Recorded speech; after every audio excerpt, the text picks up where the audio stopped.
Ninth class chapter 5 introduction to Euclid's geometry.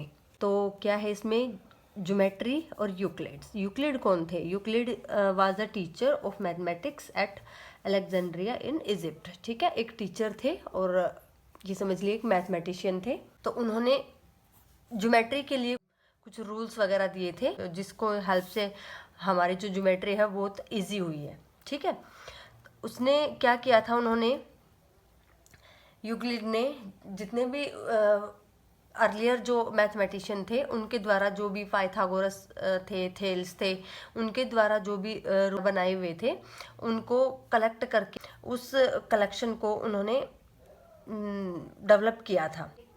Geometry के लिए कुछ एक्जियम्स एंड कुछ पोस्टुलेट्स दिए थे। ठीक है, तो क्या है एक्जियम्स एंड क्या है पोस्टुलेट्स वो देखते हैं। एक्जियम्स क्या होते हैं? Rules of mathematics that are believed to be true. ठीक है, मतलब मैथमेटिक्स के ऐसे रूल्स होते हैं, रूल्स प्रिंसिपल्स होते हैं जो कि ट्रू माने जाते हैं। ठीक है, या ये कह लीजिए आप यूनिवर्सल ट्रूथ माने जाते हैं। ओके, ये क्या होता है? एप्लीकेबल होते हैं on all parts of mathematics. ठीक है, इस मैथमेटिक्स के जितने भी एवरी पार्ट जो है मैथमेटिक्स का उस पर ये एप्लीकेबल होते हैं।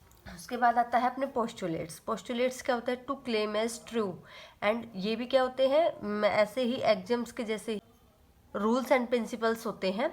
इन ये क्या है? Applicable only on geometry.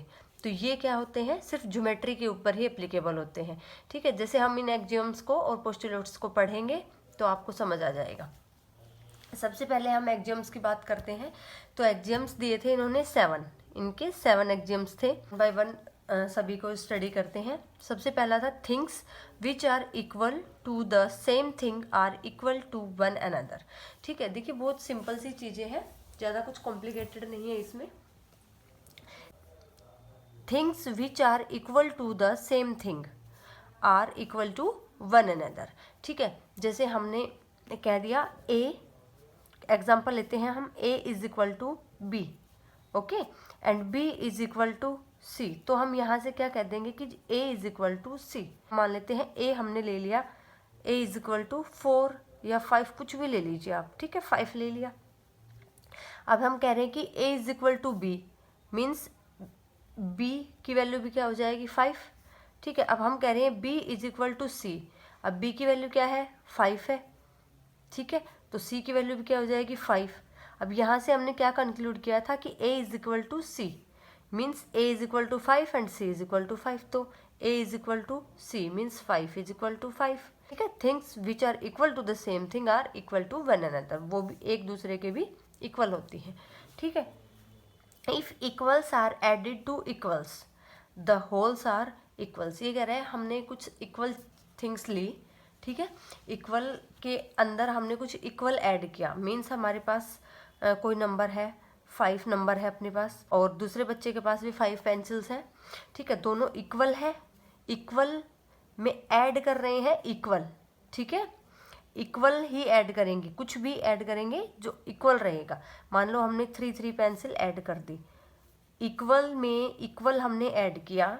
ठीक है, तो क्या कह रहा है? होल्स आर इक्वल, तो जो रिजल्ट आएगा वो भी इक्वल रहेगा।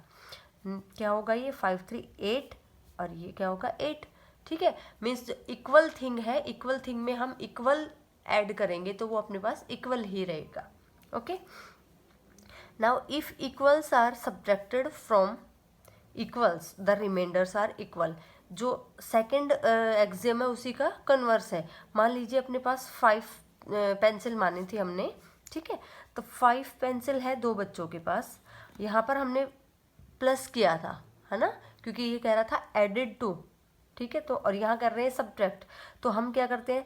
इक्वल सब्ट्रैक्ट करते हैं। इक्वल में से इक्वल सब्ट्रैक्ट कर दिया हमने तो result is here is 2 and here is 2 और the answer is equal. Fourth axiom है things which coincide with one another are equal to one another.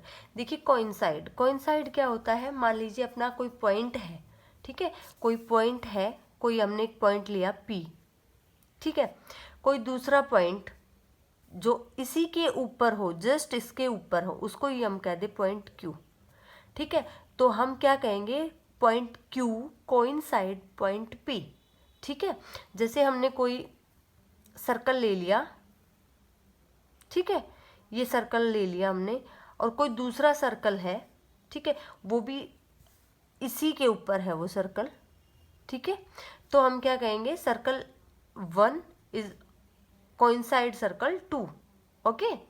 या फिर हम कहें कि कोई लाइन ले लेते हैं हम, ये लाइन ले ली हमने, 3 सेंटीमीटर की लाइन ले ली ए बी, और लाइन ले ली जिसकी लेंथ 3 सेंटीमीटर है, ठीक है, और उसको हमने नाम दे दिया पी क्यू, ठीक है, मीन्स जो एक दूसरे को ओवरलैप कर रहे हैं, ठीक है, वो क्या हो जाएगी इस, तो ये 2 लाइन्स है A B and P Q, both are 3 centimetre 3 centimetre, ठीक है, तो जो एक दूसरे को बिल्कुल ओवरलैप करते हैं वो जो थिंग्स होती हैं वो क्या होती है, इक्वल होती है, ठीक है।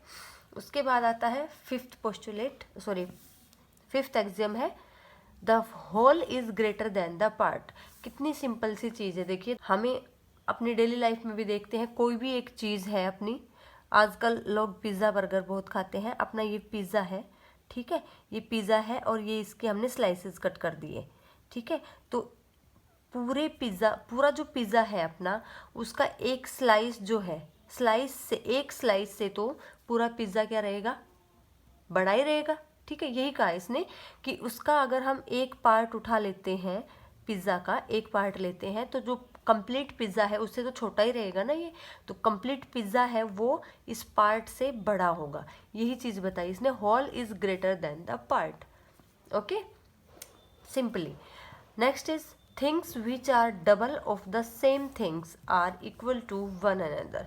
ये कह रहा है कि कोई ऐसी चीज़ जो सेम थिंग्स के डबल है, ठीक है, जैसे तो हम ये कह देते हैं कि 2x is equal to a, यानी कि x का जो ट्वाइस है, x का डबल है वो a के इक्वल है, ओके, एंड x का डबल जो है वो b के इक्वल है, ठीक है, तो इसका मतलब क्या होगा, a is equal to b। अगर हम एग्जांपल लेते हैं, मान लीजिए x हम ले लेते हैं 3, ओके, 3 हमने लिया तो क्या आ जाएगा, ट्वाइस ऑफ x क्या आ जाएगा, a means a is equal to 6, ऐसे ही क्या आ जाएगा, twice of x is equal to b, वो क्या आ जाएगा 6, तो it means a equal to b means 6 is equal to 6, ठीक है। तो things which are double of the same things are equal to one another, okay. Next है things which are halves of the same things are equal to one another. इस 6th axiom का ही बिल्कुल opposite है ये, क्या कहते हैं, things which are halves of the same things. जैसे यहाँ पर हमने डबल किया था, हम कहते हैं कि x का जो हाफ है, ठीक है, वो a के इक्वल है, और यहाँ पर x का हाफ जो है वो b के इक्वल है, तो भी क्या होगा, a equal to b, okay. अगर हम x की वैल्यू ले लेते हैं 6, सेम लेते हैं, x की वैल्यू हमने 6 ले ली, तो a की वैल्यू क्या होगी, 6 upon 2 is equal to a, that is equal to 3, and here is 6 upon 2 is equal to b, तो यहाँ भी b की वैल्यू क्या आ जाएगी, 3, तो a इक्वल टू b हो जाएगा। अब आते हैं इसके पोस्टुलेट्स। तो पोस्टुलेट्स जो है इनने 5 दिए थे, इनके नंबर ऑफ पोस्टुलेट्स आर 5। सबसे पहले है अ स्ट्रेट लाइन में be drawn from any one point two any other point. ये क्या कह रहा है कि अ straight line may be drawn from any one point to any other point। ये इसने ये कहा है कि कोई भी 2 पॉइंट लिए हमने, ठीक है, ये P हो गया, ये Q हो गया, कोई भी 2 पॉइंट लिए, इस पॉइंट से इस पॉइंट तक सिर्फ एक ही स्ट्रेट लाइन ड्रॉ हो सकती है, इसने ये बोला है, ठीक है। और ये ट्रू भी है, क्योंकि बाकी जो कोई भी लाइन ड्रॉ करेंगे वो स्ट्रेट लाइन नहीं होंगे। एक पॉइंट से तो हम इनफाइनाइट लाइंस ड्रॉ कर सकते हैं, कितनी भी लाइंस आप ड्रॉ कर सकते हैं एक पॉइंट से, तो बट इसने ये बोला है 1 point two any other point. अगर 2 पॉइंट्स की हम बात करते हैं तो क्या होगा, एक ही स्ट्रेट लाइन ड्रॉ कर सकते हैं, ओके। नेक्स्ट है a terminated line can be produced indefinitely, ठीक है, मीन्स एक टर्मिनेटेड लाइन है, कोई भी एक लाइन है, ये लाइन ले ली हमने, कोई लाइन सेगमेंट ले ली, इसको हम देखिए ये एक लाइन है, इसको हम क्या कर सकते हैं, इस साइड कितना भी प्रोड्यूस कर सकते हैं, इस साइड भी प्रोड्यूस कर सकते हैं, ठीक है। कोई बाउंडेशन नहीं है कहीं तक भी इनफाइनाइटली, ठीक है। तो ये इसने यही बोला है, बस ज़्यादा कुछ नहीं है। नेक्स्ट है a circle can be drawn with any centre and any radius, कि क्या कह रहा है कि a circle can be drawn, कि कोई भी हम सेंटर ले ले या कोई भी रेडियस है, तो ये सेंटर लेके हम और जो इतनी रेडियस लेके हम कोई सर्कल बना ड्रॉ कर सकते हैं यहाँ पर इस तरह से, ठीक है। या फिर हम इस यहाँ पर सेंटर लेकर छोटी रेडियस लेकर यहाँ पे सर्कल ड्रॉ कर सकते हैं। हम जो है सेंटर ले सकते हैं और अपनी जितनी मन चाहे उतना रेडियस लेकर छोटा बड़ा कैसा भी सर्कल हम ड्रॉ कर सकते हैं, ठीक है। नेक्स्ट है all right angles are equal to one another. देखिए कितनी सिंपल चीज़ बताइए इसने, ऑल राइट एंगल्स, ये तो सबको ही पता है कि जितने भी राइट एंगल्स होते हैं वो इक्वल होते हैं एक दूसरे के। जैसे मतलब ये है इसका कि अगर वो इस साइड बना हुआ हो, चाहे वो इस साइड बना हुआ हो, ठीक है, चाहे वो इस साइड बना हुआ हो, ओके, और चाहे वो इस साइड बना हुआ हो, तो भाई मेजरमेंट तो सबका 90 डिग्री रहेगा ना, है ना, मेजरमेंट तो सबका 90 डिग्री रहेगा। तो क्या कहा कि ऑल राइट एंगल्स, चाहिए वो उनकी डायरेक्शन कोई भी हो बनने की, वो क्या होते हैं, इक्वल टू वन अनदर, ठीक है। अब आता है अपना last and the most important postulate, क्या है देखिए, if a straight line falling on two straight lines makes the interior angles on the same side of it taken together less than two right angles, then the two straight lines, if produced indefinitely, meet on that side on which the sum of angles is less than two right angles।